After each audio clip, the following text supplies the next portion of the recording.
Welcome to the Being Blackbeard podcast, a show for pirate geeks and TV fans about the show Crossbones. Here are your hosts, Phil Johnson, Tony D'Amco, and Richard Dreiling. All right, turn it up, swashbucklers. You were listening to the Being Blackbeard podcast, episode number 9. I'm your host, Phil Johnson. With me tonight is my co-host, Tony D'Amco. Hello, pirate friends.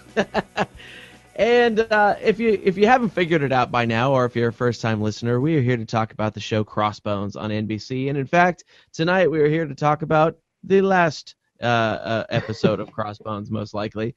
And see, what they did is they blew out the last 2 episodes on this last Friday night, episodes 8 and 9. And I am convinced that the only reason they did that is so that their numbering would finally match up with ours again. We've been one number ahead of them for a few weeks now, and I'm pretty sure that's why they did it. Now, I'm actually still confused as to what happened to episode 10, and I think that they took episodes 8, 9, and 10 and re-edited those down to 2 45, 48-minute shows. Yes, and just to bring up your point to finally, so that we win, we're actually going to do back-to-back podcasts tonight, just so we beat Crossbones in pure numbers. Yes, right. Yes, NBC, they did a 2-hour season finale, not to be outdone. We will be doing a 3-hour podcast this evening. No. So pour a pot of coffee, swashbucklers. We're going to be here for a while.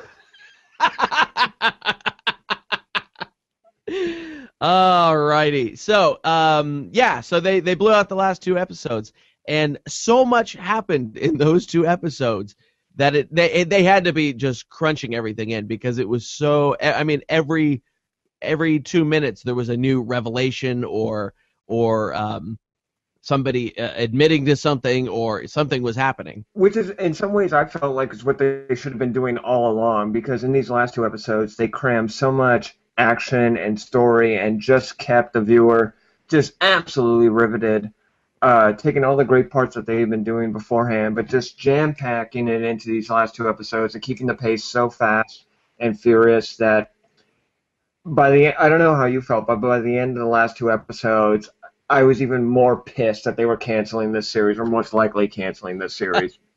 I cannot be more disappointed in NBC. I don't know. Yeah, I'm just furious. Don't let my jovial tone of voice fool you. I'm really so disappointed that this series is not 99% not going to get picked up, because it's just so well done and so smart and so well written and well acted. I'm actually pouring some rum on the floor right now as a shout out to our friend Bazra.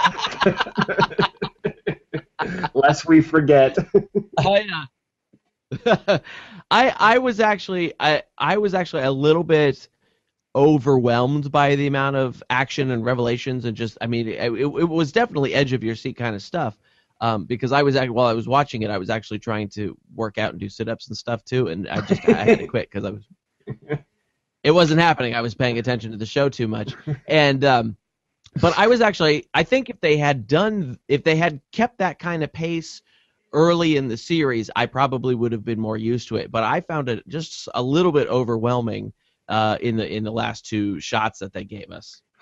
Well, again, with these last 2 episodes, it reminded me of the first episode, more apropos to the first 20 minutes of this episode, where it was so intense, so fast-paced, the action was unapologetically violent, which I don't mind if it advances the story. And that's what these last 2 hours that they gave us this weekend were. It was so... Again, we've been talking about this on every podcast.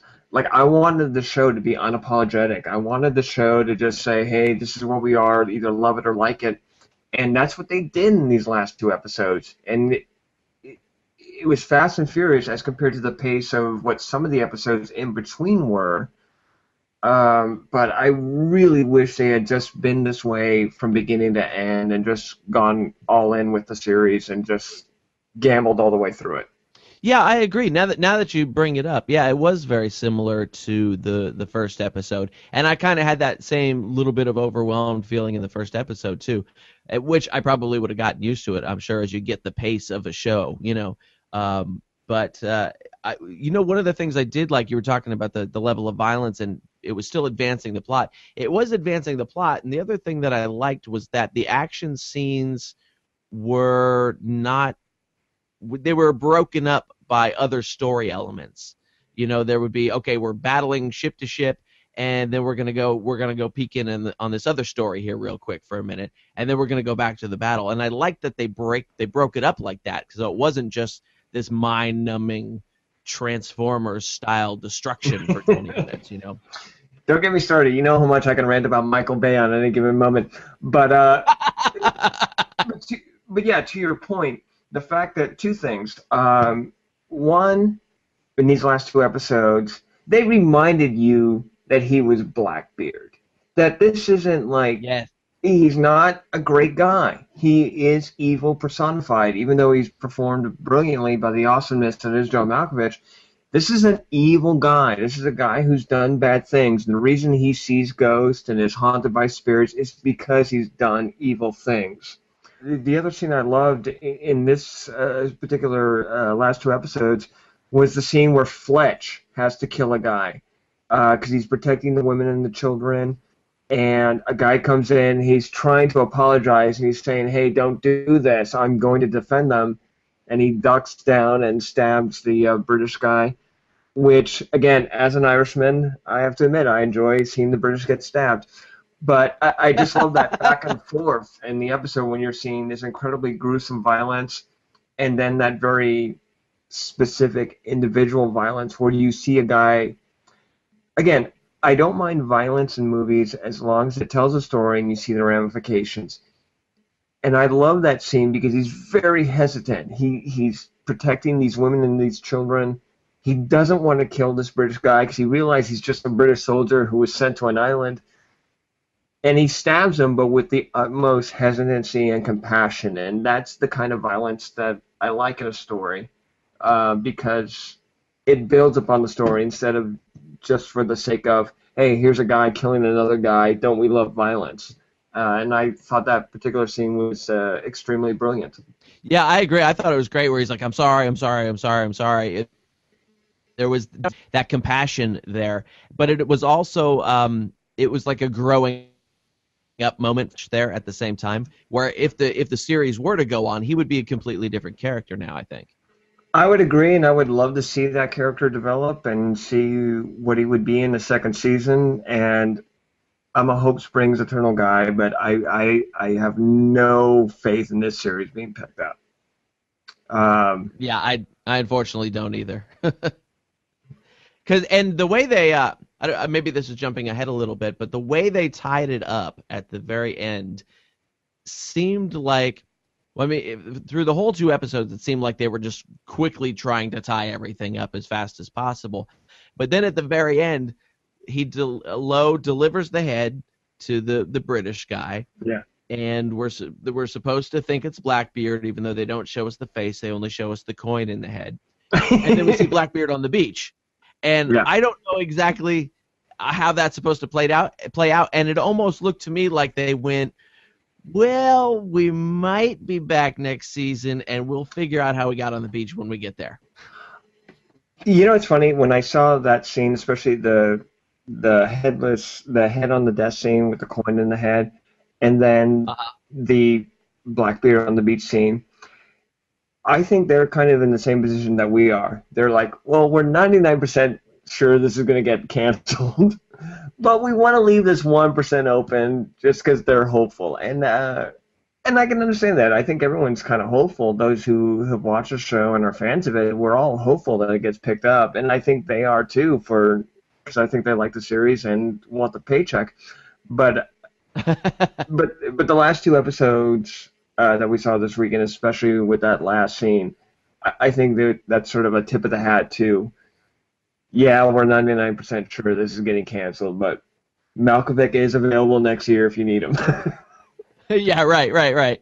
Yeah, I was like, I wanted to know the logic behind that, and I know that's supposed to be the cliffhanger, but I don't think we're ever going to get to see that cliffhanger. Again, I honestly think that the logic behind it is that they knew they were getting canceled, but they were kind of leaving the door open if NBC maybe changes their mind. I really think you and I, the fans of this show, and the cast and crew were all simpatico on this moment.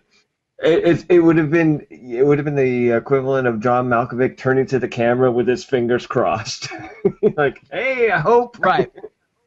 Thanks for No, watching. I understand I see the real life implications of it. I'm just trying to figure out how they were going to swing that in the story. So the question is, whose head was on the desk, and how did Blackbeard not get killed being walloped in the head with whatever Lowe was wielding? It looked awfully heavy. I'm sure it wasn't, but I mean, the way he popped him in the head that last time, that should have done him in. So I'm just thinking from a story point of view, how they would wrap that up in a nice little package and bring him back. And I don't think we're going to get to see how that happens. No, and truth be told, in my heart of hearts, just for the love of the guy, I want to say that the head in the bag was Ezra with a coin jammed into it, just so we can get one more last scene in the show. And that was my thought too, actually. Except I should have rewound it to see, but I didn't notice any big ears. That would have been the dead giveaway. Because in that time, whoever that guy, the British guy behind the desk, doesn't know what Blackbeard looks like, right? There was no Google images. You couldn't go look him up. And Sure. So they could have handed him anybody, really. And that they gave. So if they had handed him, I almost said Ezra's head, but Isengrim's head, because Ezra is still alive and has a head. If they handed him Isengrim's So we head. think. No. Yeah. Then they wouldn't have noticed that the ears were weird, or something like that. Yeah. They would have gelled just fine with it. Well, it goes back to what you were talking earlier about how they probably jammed these last three episodes into 2 episodes. There was a lot of I can only imagine or assume that there was a lot of, okay, we got to jam 3 episodes into 2. But we're still hopeful we're going to get picked up, so let's put this in, let's put that in. If we do get picked up, we're going to need Malkovich again, so we got to put a scene where Malkovich is still alive and in the story.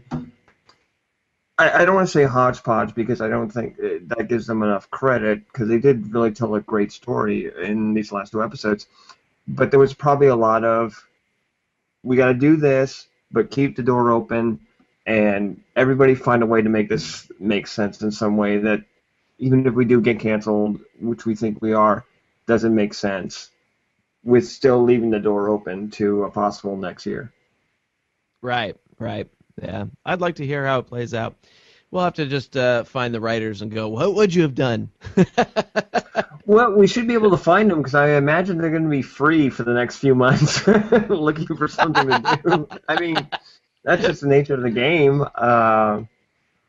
But if this is their last episode and their last hurrah, and if this is our last podcast talking about it, I really do want to give so much credit to the actors and the writers of this series, because it was clearly made with love and really well done. And it's a shame that NBC didn't go all in as far as backing it, because I was actually talking to my brother-in-law earlier tonight. That's part of the reason I was a little late getting to the party. And once I explained the series to him, like just when he heard it's Blackbeard with John Malkovich, he fell in love with it. And he's like, oh, I got to go home and check it out. It really is a really well-done series. It was a fantastic miniseries, and it's a shame it never got its due. And I'm not just saying that because we're trying to do a podcast about it. Right. It's not like we're making any money off of it, so it's okay, Exactly. I really enjoyed talking about the show because I did and genuinely enjoy it. I thought it was fantastic. And whenever I get a chance to talk to people about television, I always try and slip in mentioning it, because it's just really well done. I can't say enough about it. One of the things I noticed about these last 2 episodes, which I thought it was weird that they did 2 episodes instead of just jamming it all into 1 hour if they were going to be, or I mean not 1 hour, but a full 2-hour thing. If they were going to re-edit anyway, they should have just made it a 2-hour episode or whatever. Yeah, a 2-hour season finale. Yeah, exactly. Yeah, exactly. On a very special Crossbones. What there was so Blackbeard much more, finds love. right. There was so much more action in this one, and it didn't really occur to me until the other day. I was watching the Honest trailer on YouTube for one of the Star Wars prequels. I think it was episode 2 or something, and they were like, it's a film where there's exciting scenes of people talking to people and other people talking to people and more talking. And I was like, wait a minute, I think that's what was wrong with the middle of this series. I think had there been some more action to it, because when you think pirates, you think action. You don't think, scheming and relationship problems and, that kind of stuff. While that had a place in the series, definitely, I think had there been one really good action scene in each episode, it might have held it together a little bit better. Well, this ultimately goes down to every TV series, especially television series. There needs to be one voice. There needs to be one chef in the kitchen. And when a lot of TV series fail, it's because there's too many chefs in the kitchen. There's got to be somebody who just clearly has a vision and says, this is what it's going to be, and we're going to let it rise and fail on this vision.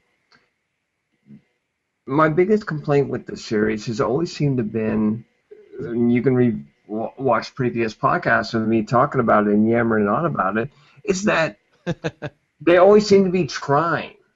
Like every episode was like, well, how about this?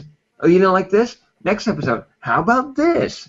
Instead of just because I did like the stories of all the different characters. That's something I really cheered for.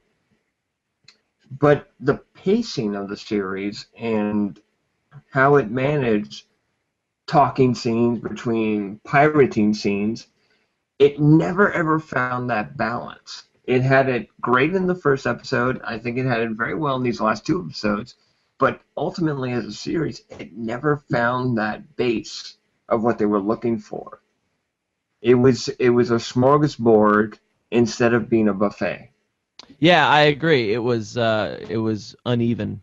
I think they actually, maybe it was the re-editing process of smashing 3 episodes down into the last 2 where they went, maybe they found the magic right then. They found that pacing that they were looking for, because these were breakneck all the way through, and I didn't think there was a dead spot in either episode.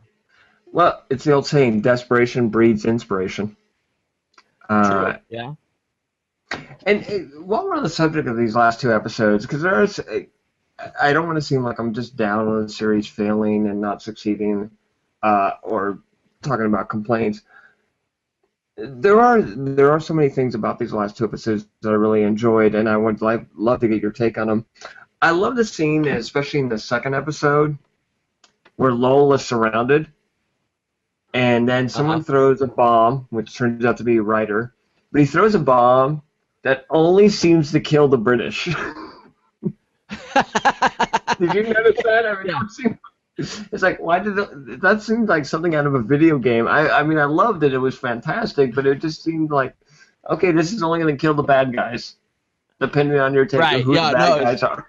Yeah, it was very, very cartoony. I mean, it was even a cartoony-looking bomb. You're like, oh, it's a bomb. It's like it's a black ball with a wick burning. Yeah, totally. And I was like, oh, how cool, because you never see that in a live-action thing. That's spy versus spy. And but yeah, it is weird that it only killed the British guys. It was very strange. Don't you know if you just cover your face in a bomb, it won't kill you? As long as you're not British. As long as you're not British. That's the rule.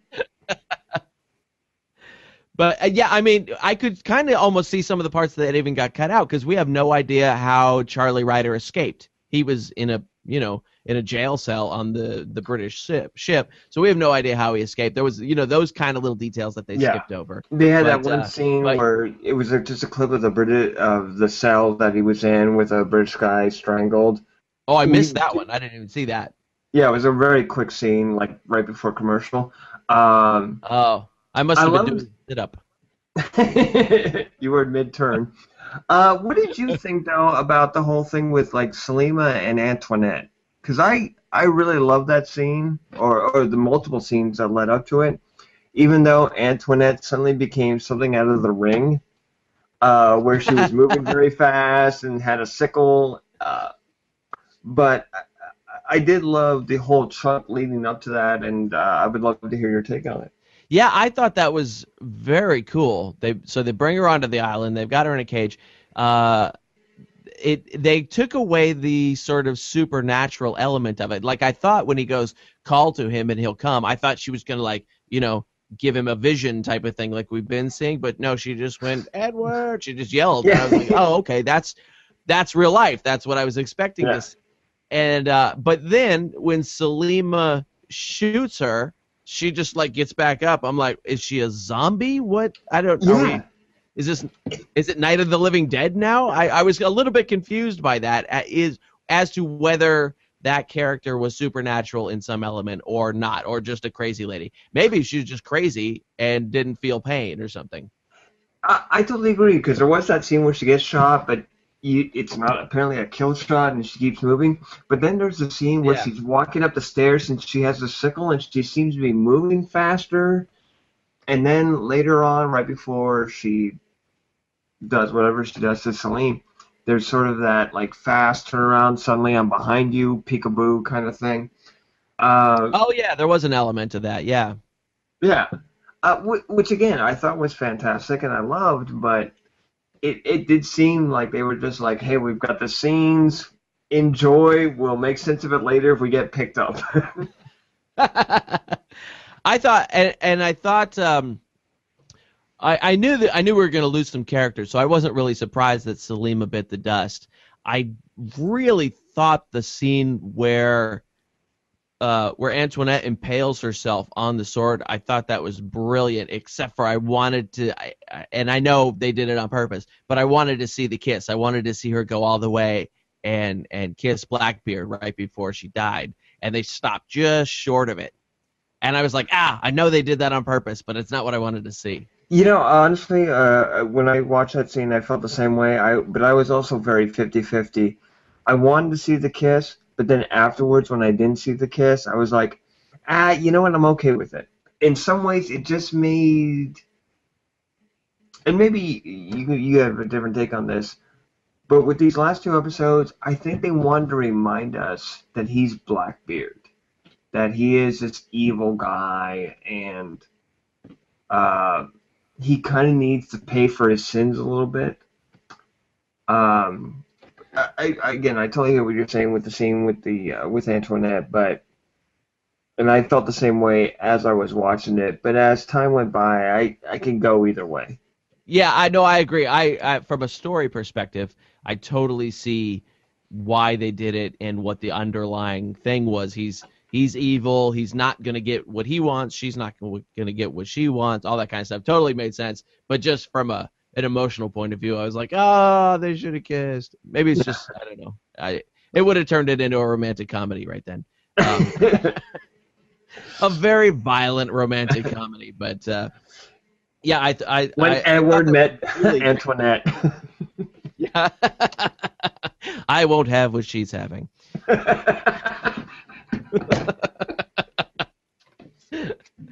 But I thought that was a really fantastic scene all the way around. I just really liked it. I almost want to do a 10-episode podcast on what if when Harry met Sally and Crossbones came together. I think that would be absolute genius. In fact, we're going to need a podcast to fill in for this after the show doesn't get picked up. So that's number one on my list. By the way, well played, sir. That was a great line. It is just such a shame, though. I mean, these episodes, and you're a comic too, and you're a writer, and we're always trying to create that next big thing, or more importantly, the next good thing. It's just such a shame when you see a really well-written, well-put-together, well-acted show fall to the wayside like this, and know that American Ninja Warriors is picked up for next summer, and no knock on that show. I mean, I get the appeal of it, whatever. But it's just frustrating to me, and this is going to sound totally douchey, as an artist, to like see really good work getting lost in the wayside, and no one's ever going to remember it or care that it's not picked up for next year, and I don't know, it's just very frustrating. No, I definitely agree. Because where else are you going to see a blood transfusion on? Exactly! Come on. Seriously, like, I almost want to call NBC and go, seriously, what did this show not do? It gave you bloody everything. Pirates and violence and blood transfusions and big bloody explosions, and does it have to say Michael Bay presents Crossbones for you to pick it up? Right. The blood transfusion scene was really cool. And I was like, and he looked so gaunt and drawn. They're just really good in that scene. And I was like, he needs cookies and orange juice. Give it to him.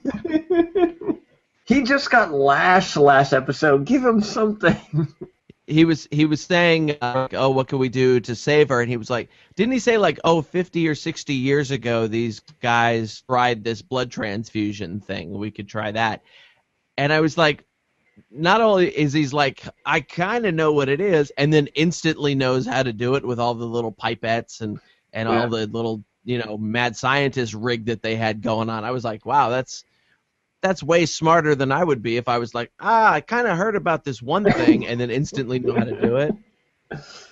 Well, it's even all the more impressive because the episode before, he let the quartermaster know that a small jar of aquavelva is apparently abortion. You just drink a shot and maybe be gone. Fantastic. How have we regressed in 300 years? Yeah. Oh, maybe you don't want to do some high karate. Just drink it down. Maybe be gone. It's cool. Oh my God! I knew that looked familiar. That totally was like aquavelva too.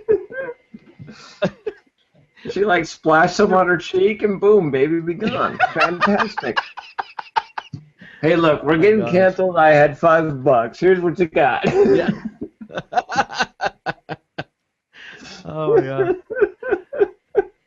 That whole turn of her being pregnant, I thought was interesting because it certainly complicated matters.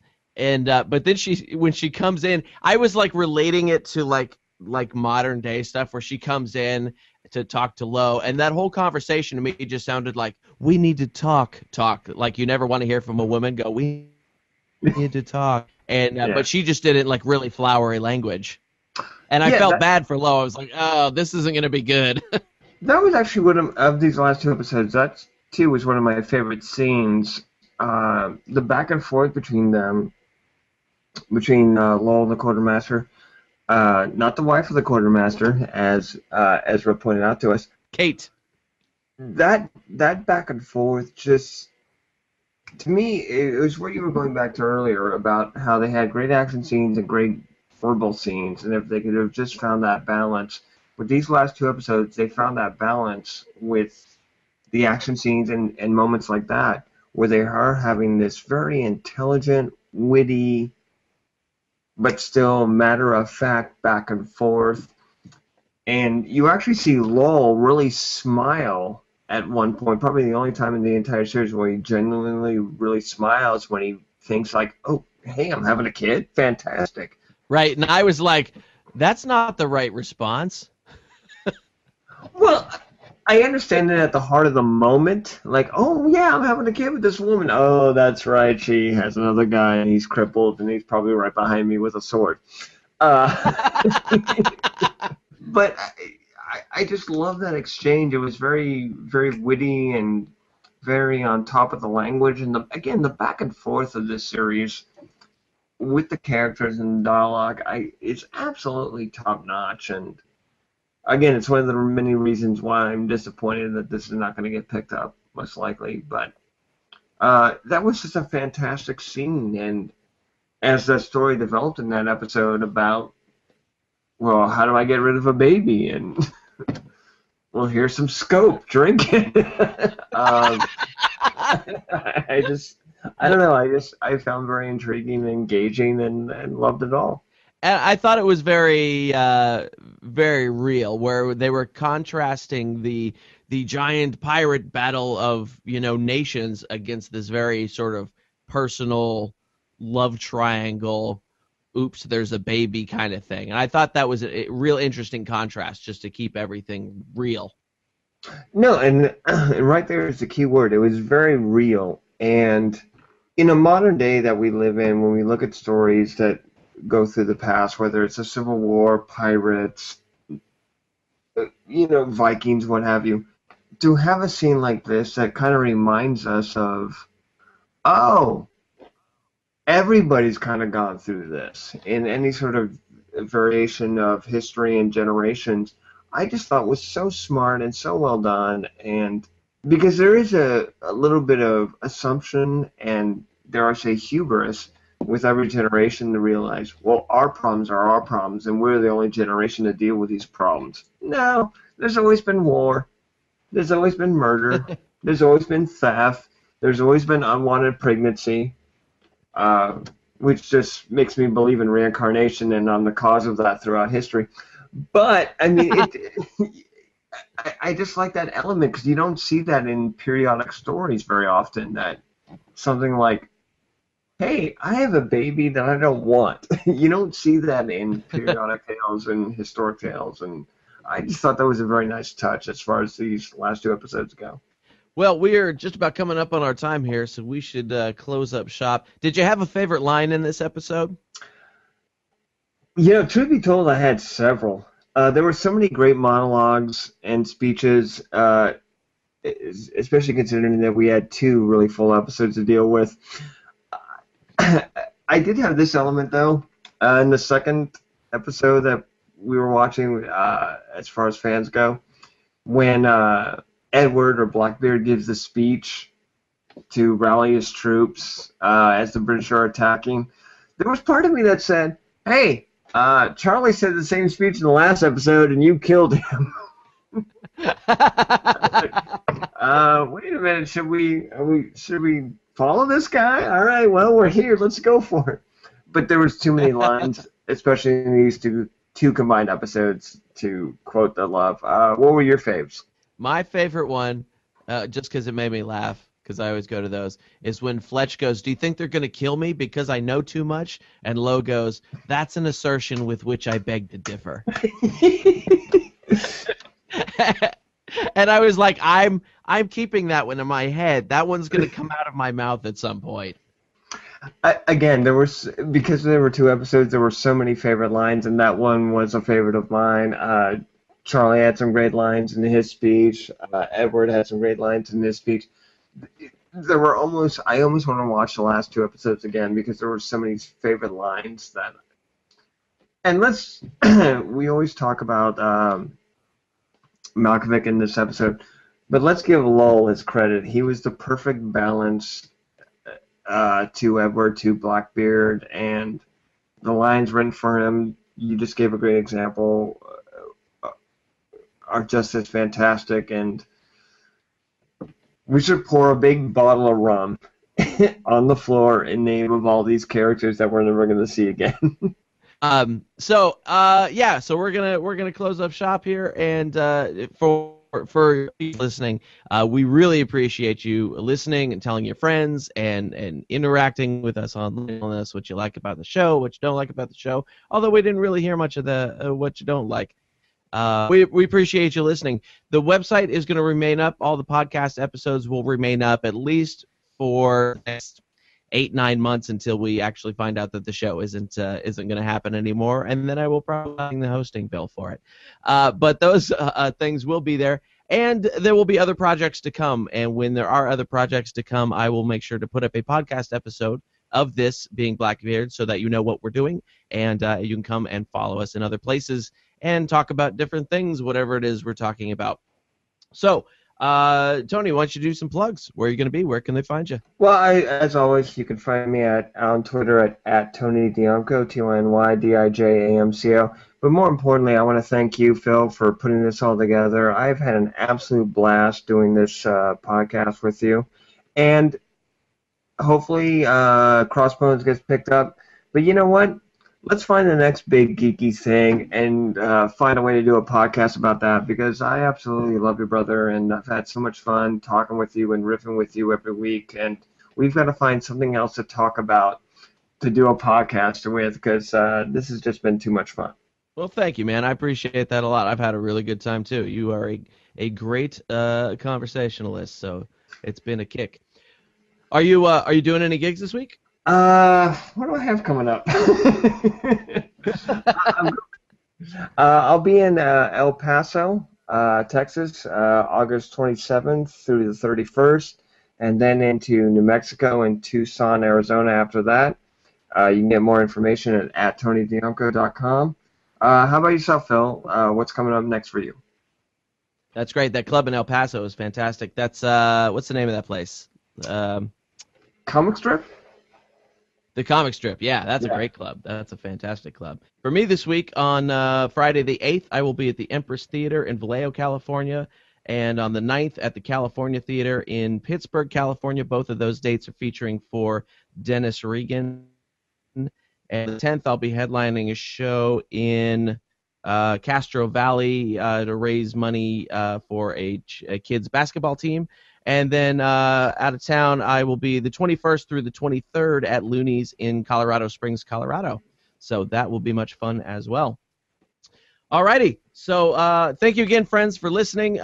Keep leaving those nice comments and stuff, because something else will come back around. And as I said, you can pay attention to beingblackbeard.com. Also, you can find me at philjohnsоncomedy.com. I always forget to mention that part of it. All my stuff is there. But beingblackbeard.com will remain up for the time being, as will all these podcast episodes. And we will all be in touch with all of you very, very soon. Thank you very much for listening, and we'll talk to you later. Bye. Ahoy. You've been listening to the Being Blackbeard podcast. Visit us at beingblackbeard.com and be sure to subscribe and give us a 5-star review on iTunes. Arrgh!